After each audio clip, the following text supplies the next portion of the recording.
What's up, everyone? It's your host, Jonah. Welcome to the Blue Collar Enlightenment Show, where we learn new things every episode through conversations with guests from all around the globe. So hit that sub button so you can keep up with the journey. Today, we have Jeff Zigman, the business engineer. Jeff has over 30,000 hours of software development and business operation. He also works with businesses to turn more of a profit by automating operations. Thanks for taking the time to talk with us, Jeff. How you doing? Thanks for having me. I'm doing good. Good. Awesome. Tell us about yourself. All right. So married, 2 little kids. I've been in the tech world for about 10 years with an engineering background, educational background before that. I've been in the tech startup realm about 10 years. I've started off as a business analyst, and then I've been a business analyst for 10 years, and I've been a CTO for about 8 years. I've designed, led, built, depending on the circumstances, a few hundred software systems and modules across a couple of dozen industry domains, businesses, if you will, or projects, including a few multi-million-dollar enterprise software.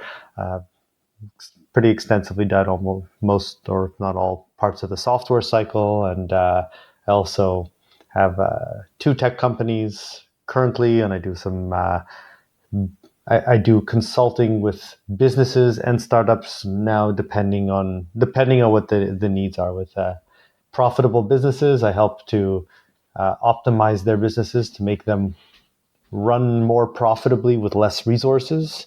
And on the startup side, it's just there's a lot of problems that startups have. So there's a laundry list of things there.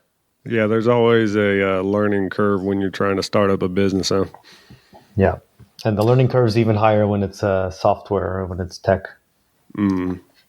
So can you tell us a little bit about Skills Builder? Yeah, so Skill Builder is call it a remote employee training platform. I started it at the beginning of COVID. Actually, I've been doing martial arts for about 20 years also, and I took the principles I learned from martial arts about how people learn and absorb skills, and I basically built a software learning platform around that to teach process-oriented skills.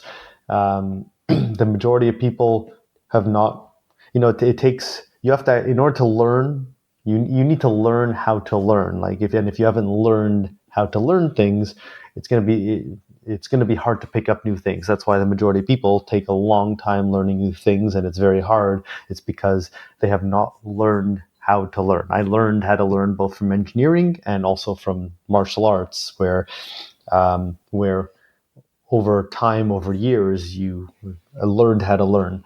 So I took the principles I knew were needed for quick learning, and I built them into a software platform, because it's really the only way to do it. You can't do it through long form video like most online courses are, and you can't do it through PowerPoint. Neither of those are effective for really training a skill effectively and quickly. So I built a software platform that does it. I have like more than 50 video testimonials from people now about how effective it is. People have said it's like 6 to 12 months of learning condensed into 2 hours. And yeah, the main thing I'm promoting at the moment is an active shooter preparation training that I have on that right now, given the craziness of what's happening right now. What type of active shooter drills do you train for?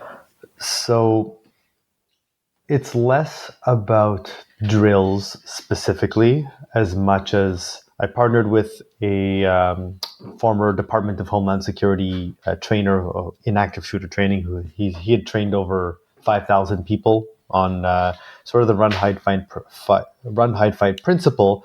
But when people are learning anything, they don't typically think through things well enough for it to be beneficial enough for them. So what this course does, what this training does, let's say you have a school. So I had a school who purchased a a couple months back. They rolled it out to all of their faculty, like 71 people. And what it does is it gives a methodical approach of how to think through and prepare in advance for such an event. And then in the moment, if that were to happen, how to adjust your thinking patterns based on the circumstances. So it really gives each individual person the instructions, a step by step to follow to do advanced preparation, as well as adjustments in if a shooter were to arrive. Obviously, nothing is perfect or whatever, and it's still incredibly dangerous. But that's the idea. Boy, that's a scary thought. Yeah. Yeah, in today's world, I guess with all these mass shootings, I mean, I always hate getting into that, but it's crazy. Yeah, it's crazy. I don't know what's happening. It's scary. Yeah. So, what type of things do you teach within that program? Well, so how to determine what to do step by step, what to avoid doing, how to find sheltering options, how to establish and do rally points, and then how to get people to think through how they would escape based on methodologies that make sense and avoiding things that don't make sense, essentially. So it takes a sort of a systematic approach to it while giving the kind of at each step the to-dos and with explanations of why those things are the right things to do and the common mistakes people make to avoid and why those are mistakes and the ramifications of those. Do you think a big one would be staying calm, making sure you're in the right mind and not freaking out? Because I think that's something that's big on the decision-making side, because when you're frantic, your mind's going, you can't make the right decision. You know, you can practice what you're going to take shooter situation out of because I haven't been in a shooter situation, but I've been doing martial arts a long time, right? And I can't remember who said it, but you can have the best plan in the world, but as soon as you get hit, your plan goes out the window. So if you're taking it from a martial arts standpoint, okay, I've been hit in the face, like hundreds, thousands of times, right? And the way you get accustomed to dealing with things is to practice doing it and do repetition and repetition, and then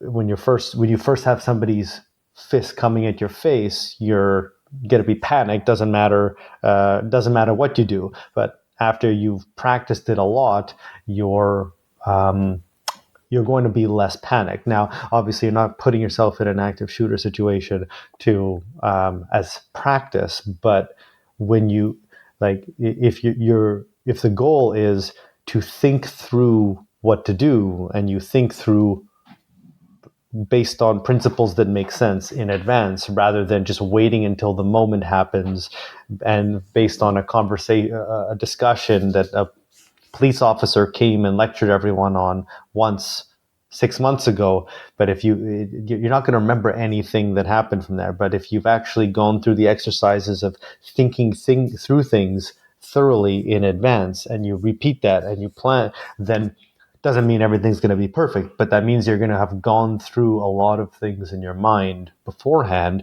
and really done the exercises of putting your brain muscle into work beforehand. You know what I mean? I'm not saying that this is perfect by any stretch, but it's far better to do that than it is to just not do anything and then be in complete panic mode with no plan whatsoever, right? Right. And like we were saying, it's a scary thought that we even have to think about that, putting our kids in that situation. Yeah. And so are they passing this down to the kids and doing drills within the schools? So the school that purchased a little while ago, what they did is they didn't take the kids through this, but I believe I know that the vice principal and each of the teachers got to think through it within the context of their own classroom, and a number of them rearranged their classroom, and then they put in plans of what to do based on what they learned. So it actually made them go through that thinking process to plan within the context of their own class. I don't know specifically what they did with their students afterwards, so I don't have an answer to that one. All right, well, we can go to a lighter subject, I guess. Yeah. So, what fascinates you so much about software development and business analysis? I guess the answer the software one first. Software is the only thing where if you know what you're doing, you can solve problems very effectively. Real problems can be solved very effectively with software, and it's the only way that you can create something that can scale infinitely to reach millions, tens of millions, hundreds of millions of people, or what have you. There's no product to ship. There's no manufacturing limitations or whatever, and it's extremely fast to iterate if you know what you're doing. So if you know how to make it, you know how to design it, you know how to build it and test it and so on, then you can solve problems very fast, and the scale of it is huge. Business analysis. Business analysis, for those who don't know, is the first time, like imagine you're building a house, okay? And you're not going to start to try to build a house. Equate building the house to building software, okay? And equate the construction worker to a coder, okay? People, when they're thinking software, they usually think software is just coding, like tell the developer what you want and then they start coding. Coding is one of about 10 different technical disciplines required to build software properly. And it's roughly the seventh in order, which means there's about 6 things that come before that. And if you don't do those right, and you just start coding, you're missing everything else that needs to come before that, which is why so much software projects and businesses fail, right? It's like, imagine you're going to start building a house and you have no blueprint. You just tell the construction worker, oh, I want a house. And you try to describe it verbally or whatever, instead of giving a blueprint. What are the chances that it's going to go well? Pretty slim. Not very. Right. I've been there. Yeah. So I personally haven't built a house, but I use that as an analogy so that people can understand it better. So the business analysis is like, imagine you were trying to ask a bunch of questions about what they want the house to look like. How many bathrooms should it have? What should the kitchen be placed? How big should the kitchen be? Where things should be positioned in the kitchen? Where do you want this? Where do you want that? So there's like hundreds of, depending on the project, thousands of questions that need to be asked to do the analysis properly. And then after you've asked enough questions to pinpoint like all the ins and outs of how it should work, then you create specifications, which is like a blueprint for what to build. So the reason I love that is because you can't do software properly without that. You do that well, and you can produce a very on point thing, and you do it wrong, and people waste $500,000 and have an unreleasable product. So you said there's 10 steps within software development? Roughly 10 different, I'd actually say depending, it could be more, but roughly 10 different disciplines, different disciplines required to do software properly, yeah. Okay, so how many different types of software developers are there? That depends on how you define that. So software developers would typically take up let's say one or two, depending of those 10 steps. Okay. 10 disciplines. There's a little bit of different jobs for different parts. You want me to tell you? I don't know I don't know your listener base. You want me to tell you what like the 10 steps are? I could put it in context. Oh yeah. Okay. I love the long answers. I love the technical stuff. Okay, cool. So first you need to gather the requirements, then you need to organize that information, which in and of itself is hard. Then you need to create use cases, you need to create mock-ups, then so that's kind of the business side of it. And mock-ups typically comprise UI, which is kind of graphically how it looks, and then UX, which would be user experience, which would be, let's say, optimizing for intuitiveness. Okay, people often confuse UI and UX, though usually it's two different people that have two different expertise. So I've done UX a lot. I've made some very user-friendly software that is intuitive, that people can just figure out. But my expertise on the graphic design is like I would just hire someone to do that because it's not my forte. People often confuse that. There are some people who can do both well. But it's not often, especially for complicated systems. Okay, so we have like 5 different technical disciplines that we just covered. Then you typically would want a tech lead or a CTO who can understand business but also understand the technical side, who can sort of help to translate that over to the technical side. So then the technical side would be, so you need the CTO leadership direction, which would be another one. You need database architecture design. You need back-end programming implementation, back-end logic. That's the more complicated part of development. That's what typically a lot of back-end developers would do. Then there's front-end development. Sometimes you can have a full stack It's called a full stack developer, which is a developer that does front end and back end. So the developers, when people think coders and they think that's the only part of the process, they typically, in most cases, don't do any of the previous stuff I just described well, in most cases. Okay? What they do is many of them will do probably the back end coding, the back end logic design, and maybe database structure. Some are okay, others are very good at that. So those parts, and maybe a front end development. So that's the development side. Then the coding itself is really like the easiest part of the entire software process. And it's actually incidentally the least important of the entire thing, but most non-technical people think it's the only part. So imagine how badly things can go when you think that the least important part of the entire process is the only part of the process. Things go very badly, right? So after that, you have quality assurance and testing. And a lot of people also expect their developers to be good at that, but it's two completely different skill sets. Then you have project management, and I would say that's a good overview of roughly 10 disciplines needed to do software properly. Wow. Yeah. That's quite a bit. So it's pretty much like building a building. Like you said, you got to go through every step. In some ways, it's so yes, and in some ways, it's more complicated than building a building. I can't say that with definitive.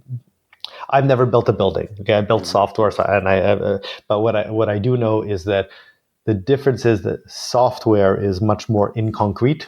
You can't see it, you can't smell it, you can't feel it, and if you're non-technical, you can't visualize any of it, which means that you're trying to build something that you can't actually understand what is being done, as opposed to a building which you can kind of understand even if you don't know all the specifics. So that's why I've seen people dump $500,000, $1 million, $3 million. Former employer from the beginning, when I was at like the beginning of COVID, put $30 million into a warehouse management app that was done, basically hired me to try to build a better one from scratch after he spent about $30 million producing something that had to be scrapped. Man. Yeah. I know in the last couple of months, I've spoken to people who have spent $350,000 and still don't have a proper working product. I just built an MVP, like a working version of something where the person I'm working with the company I'm working with, knows someone who tried to build something similar and spent $500,000 two times trying to build something similar unsuccessfully. Ooh. So obviously has to be testing within every process. 100%. Right? Yeah. So say a coder's going through and putting all his code in and just one simple task that he had to do. How much testing goes into that one code that he wrote? There's actually a fair amount of gray area and nuance to that. So the developer themselves, in my opinion, needs to test enough so that it's workable for the tester. Then the tester really depends on what it is. Some things can take a minute or two to test. Other things can take hours depending on how much setup is involved and what the process is. So it really depends. It depends on the skill level of the person testing, because I've been testing for 15 years. So I am pretty decent at pinpointing things and being able to tell where there's probably going to be a bug and how to set things up to test properly. So there's a lot of nuance to that answer. It could be quick, could be more time consuming, but when I learned I had an internship, a software testing internship at the end of my engineering degree. It was 15 years ago. So every single day for 8 months, I would go to a test protocol that was made by the senior testers, and I would go through step by step, executing each step one after another, every day, day in, day out, train my mind to think in a methodical way, right? And then after a month or 2 or 3 or whatever, I started creating my own test protocol. So then I had to go through and think up this methodical way of what should be tested step by step, right? If you do that, it trains your brain how to think that way, like with any skill set, right? But developers typically don't go through that, right? So if anyone who's listening to this and is thinking about hiring a developer and then thinking that developer is going to just build a whole software, test it and bug free, they should know that is not typically a reasonable expectation, and that they're probably going to end up dumping a lot of time and money into something without getting the results they want, if that's the expectation that they have. Yeah, there's probably got to be a lot of patience within it. Yeah. Not a lot of hurry. So what's the biggest mishap that you've caught in your career? My biggest mistake has been when you're able to build things quickly and easily, it breeds a tendency to build things before checking if there's a need. And that's a bad thing to do. It's like, there might be a need for this. Oh, I could build this thing in a week that might normally take 3 or 6 months to do. Someone might normally have to invest $50,000 or $100,000 or $150,000 to do, and I can build it for free in a week because of what I'm doing it. I don't have to pay anyone else or whatever. But if you build something and then no one cares, no one needs it, and you haven't validated it by checking with the market and confirming that there are customers who are willing to pay for it, then even if I was able to build it myself in a week, I just wasted a week of my time because I didn't validate that there's a need, right? It's so much more important for people who are non-technical to validate the need before trying to build it, because otherwise you're out $50,000 or $100,000, $150,000. But that's one of the biggest mistakes I've made is doing that. I've done that a few times just because, it's just like, it's going to be so easy for me to build this because I've done it so many times. So I'll just build it. And then it's just a waste of time in the end without validating first. The biggest mistake that I have see it all the time, and it's the biggest problem in all of software, is the requirements gathering, the business analysis. It's the part people skip it all the time. They don't even know it's a thing to do in software. They skip it. It's done badly. It's very hard to do it properly.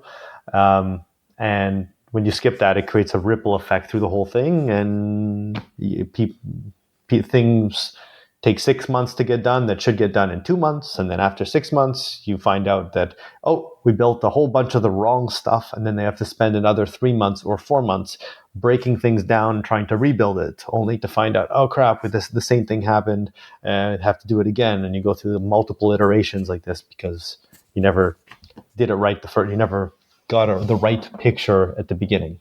Yeah, you don't want to give the client the wrong product. Exactly. Yeah. That happens all the time. All the time. Oh man. So what's one of the most complex jobs that you've taken on? Complex. That's everything is relative, right? So I did something right now. It took me 3 weeks that a company failed 2 times, spending $500,000 on, and it took me 3 weeks to do it and get it right, spending no money myself right now. But if it was 10 years ago, I wouldn't have been able to do that. So something that is relatively easy for me now would have been really complex before. So everything is relative. So it's hard to answer that, just because the only things that, like, most software to me now is easy to do. Like I haven't done blockchain and I haven't done AI, but other than that, and I'm not saying this in like an arrogant way. It's just like I have like done more than 30,000 hours of software in the last 10 years, right? So it's like, if you take a brain surgeon who's trying to do a brain surgery, it's not an easy thing to do, but if they've done it 30,000 times or whatever, then there's a good chance that it's not necessary, like that they're accustomed to it. So it's far easier for them at that point than it would have been when they were 2 brain surgeries in, right? All right, so it's just more of you're kind of in a flow because you've been doing it so long. Yeah, a lot of the time, like I don't like, if I'm gathering requirements and asking questions, like how should this feature work, and what about this, and how should that work? That the kind of thing where I used to have to concentrate a lot to do that. The questions just come to mind now, and I'm like, oh, and this, and this, and this case, and that case, and what about this, and then this. Like I don't even have to think about it too much, and the questions just keep popping into mind to scope out a project. So that happens when you do anything a lot, right? That's correct. And so, what do you see within your future of your company? So I have a few tech companies. I have that one that I just built, and I have Skill Builder on top of that as well. And I'm always on the lookout for problems that can be solved through software. And at the same time, I'm trying to build things that can grow at scale exponentially, right? So I think that I think on the Skill Builder side, if you take the active shooters training course, there's over 130,000 schools across. Aside from, if we ignore businesses, there's over 100 who need it also. There's over 130,000 schools across the U.S., they all technically need that, right? And it can actually potentially even save lives if they do it. So that's one objective on that end. And this other one that I just built is another one going, and I'm sure that others will come on. But my goal is to create scalable tech businesses that solve problems. Being a business analyst, that kind of goes hand in hand with your software development, correct? Yeah. Correct. Yeah, because you're automating certain things within the business to help optimize. Yeah, so automation, in a sense, is a bit of a different thing. So you have custom software development, which is what we just spent a bunch of time discussing, where you're building a software product, okay? Then what is more often or more likely the case, like in most cases, if you're dealing with an established existing business. So let's say you take any business, brick and mortar business, whatever, that is not a software business. They have they have a certain set of their own internal operations that are getting done by a bunch of employees every day, right? And there are bottlenecks. There are tasks being done manually. There's human error happening. There's a lot of things that are not optimized to run efficiently. So automation is where you take a process of tasks, like let's say that there's a task that somebody is doing that is a very repetitive task that doesn't necessarily require a human brain to do, and you use automation tools like Zapier, for example, is one of them. So the most commonly known one, and you put in place these workflows, these automations that can basically do that task potentially tens of thousands of times a day. And once it's implemented and done properly and tested, then it can just run on its own in the background, thousands, tens of thousands, hundreds of thousands of times a day without any mistakes. And so that's how businesses can become much more profitable much more quickly with less resources. Now, how much maintenance comes with the automation techniques? Typically not much. Like once it's put in place, you're there's not much maintenance. So the bulk of the work, cost, expertise typically is to actually gather the requirements, design what needs to be done, and then implementing it with an automation tool or a series of automation tools being connected together with each other.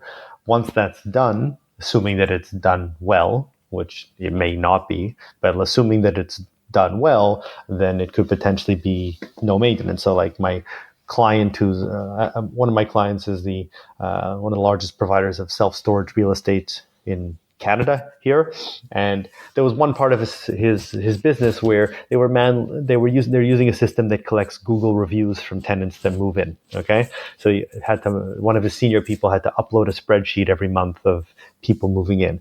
So I created an automated system there that every day, 7 days after move in, it will automatically shoot up to 15 people per day every single day to request a review just after they've moved in when it's fresh in their mind. And it's been running over a year now, no maintenance required, and it just runs perfectly every day. That's amazing. It's got to be easier for smaller businesses to grow this way. It would. Like right now, I have so much stuff in my own stuff with what I'm doing that right now it's like I have, I don't know, 4 to 7 full-time employees working perfectly all the time, never making any mistakes, never sick. For me, like I have, I'm looking for salespeople from the active shooter thing to go out to schools and sell it, market it, and so on. And I'm getting like between 7 and 20 applications on Indeed per day. And there'd be no way for me to manage that myself, right? So I put in place a set of automated systems and processes that basically takes them in, records each one of them for me, so I don't have to do anything. It will reply to them like it's me sending them an email, like so that they'll feel personalized same day, so that they feel like they're getting a response, and it will look like it's coming from me. And then it has them go through a few steps, so that by the time they actually get on a Zoom call with me, I've actually filtered out the people who are for sure not a good fit, and I'm spending my time with the people who are potentially a good fit. So stuff like this, it would be impossible for me to manage that kind of scale if I didn't put proper processes and automation in place to do that for me. I tell you what, I need to give you my boss's phone number because we get some good ones rolling through. That's for sure. I wish we could weed them out as we went. When I told another guy, when I told him about that thing that I put in place, he recently hired me to put in place a similar system for him because he was trying to get a bunch of stuff going in the exact same capacity there. And yes, I'm gonna do that for him as well. It's instead of having to meet with 100 people a week, I'm maybe meeting with 3 or 4 who pass those steps in the process there. How much work did it go into developing that bit of software? So that was not a custom software. That was me leveraging automation tools, not Zapier, but another one like it. So I put together the requirements of what I wanted, and I analyzed the whole system of what I wanted to create, and then I implemented it using the automation tools and connecting different apps together and stuff. So if you're asking how long did it take me, how long would it take, because if you're asking how long would it take me, again, everything is dependent on the technical background, business understanding, the business and the technical linking together, understanding all the tools. I've spent over a couple hundred hours with one of the automation tools, so something that all these things come together to reduce the time it takes, right? It could, if I didn't do that before, could take 100 hours to put together. If you do it before, could take 2 hours to put it together, right? So everything is dependent on relative experience with how to put it together and the tools needed to put it together. Does that make sense? So how much school did it take for you to get to the point you're at now? Is there always continuous learning within your I'm going to say trade? Yeah, well, you're asking how long did it take to get to where I'm at now, or how much schooling has it taken? Define schooling. Well, going and sitting in a classroom or listening to lectures. My opinion of school has changed a bit over the years. So I did engineering, spent 5 years doing engineering, because it was 4 years plus a minor plus an internship. So it was 5 years total. And for the things that are practical and applicable for me now, I think that if I had gotten a job in a startup or started a startup or worked in a job for 6 months, I would have learned as much, if not more, practically speaking. So my opinion of school in a formal sense, especially in the world where we're in now, is, I think in many ways it's potentially useless or less worthwhile than have hands-on real life experience. Like, you go in a startup company for 6 months, you'll learn more than 4 years in school, guaranteed. And you won't have to pay for 4 years of schooling in the process. Yeah, I'm sure a lot of companies would like to have, these young guys coming out and saying, hey, I would rather work than go to school. I've never hired a developer based on their educational qualifications, not once. That's awesome. That's good. I test them to see what they can do. I care, are they programming for fun in their spare time? Because if they're doing that, that means that they like it, which means that they're probably better at it and going to be better at it and going to be more of a natural at it. Anytime somebody's doing something for fun on their spare time because they like it, it's a good indication that they're going to be better than the person who went to school studying for the thing. And yeah, I've never, when hiring a developer, actually when hiring anyone, I've never cared what their education was. I just care what they can do. No, that's awesome. What has been the most enlightening moment of your journey? It's not one moment as much as each failure. Another problem with school is we're taught that failure is a bad thing. You don't want to fail a course. You don't want to fail this. You don't want to fail that. But failing is how you learn things. Like, each time you fail, you learn what not to do, so you can hopefully not repeat it the next time and stay on a better path, right? And like in the startup world, there's a saying is fail fast, right? You try to go out and you try to fail as quickly as you can, so you can see if something is not gonna work. So every single time I've failed, whether it's technical failures and screwing things up on the technical side and learning how to do it, what not to do, and how to do it better the next time, or on the business side, like not signing a contract because I trusted the other person a lot for 2 years and then getting screwed out of a company. That's another failure that I learned from. So it's all the failures along the way there's no specific one as much as an accumulation of them, and every time I failed I learned a lot. That's a damn good answer. That is a damn good answer. I like that. And I do live my life a little bit like that. If you don't fail, you're not learning. We're human. We're not software.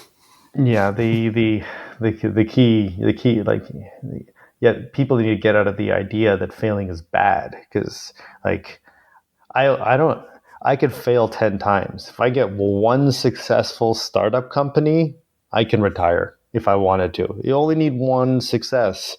To get to that success, you typically are going to fail numerous times before that happens. But you do that, and as long as you don't give up and you learn from the failures, and instead of making them over and over and over and over again, then every time you do that, it increases your probability of the next one being successful. And then each time you fail, the probability of the next one being successful increases and then increases and then increases. Then it's just a matter of a time game, right? And always remembering those fails. Yep. For the future. Because you remember your failures. Other people don't. That's true. As soon as you have a success, nobody knows or cares about your failures anymore. Yeah, you're right. The scars run deep within yourself. That's what it is. Yeah. That's awesome. So where can everybody find you? So they can find me on LinkedIn. It's Jeff Zigman. It says the business engineer on LinkedIn. They can, for skill builder, it's skillbuilder.academy. Those are the two main ways. Well, heck yeah. If y'all are listening out there, just make sure to check him out. He's got some good stuff. I was going through your LinkedIn last night, actually. I also have a YouTube channel and Instagram, but I post some stuff, but not too much. Just like when there's a video that I post on LinkedIn, a short video, I'll sometimes post there, but I can't even remember what my channel is because I don't do too much on them. That's why I just mentioned, like, LinkedIn, I'm active. Like, I post almost every day on LinkedIn, things related to either productivity, time, automation, product, software product, stuff like that. Yeah, I didn't know how many people were actually on LinkedIn until I actually signed up for it like last week. It's massive. It is. Yeah, I was going through, I was like, wow, there's a lot of people on here. Yeah, it takes a long time to get business, to generate business from there. You have to post like every single day for months on something that resonates with people to start building up. I know about automating your social media. It does take a little bit of work one day a week at least. Yeah. Listen, it takes that for almost anything you're going to automate. At least when you're learning it at the beginning, how to do it. Oh, yeah. Well, man, I appreciate you coming on the podcast, taking the time and talking with us, and you're always welcome back. It was great talking with you. Awesome. I appreciate it, Jonah. It was a nice chat. All right, man. Well, that's all the time we have for today. You can find us on Facebook and Instagram. Just type in the Blue Collar Enlightenment Show and at the BCE Show on Twitter. Give us a follow and remember to give us a rate and review. Helps the podcast be found. Thanks for listening, y'all. Later.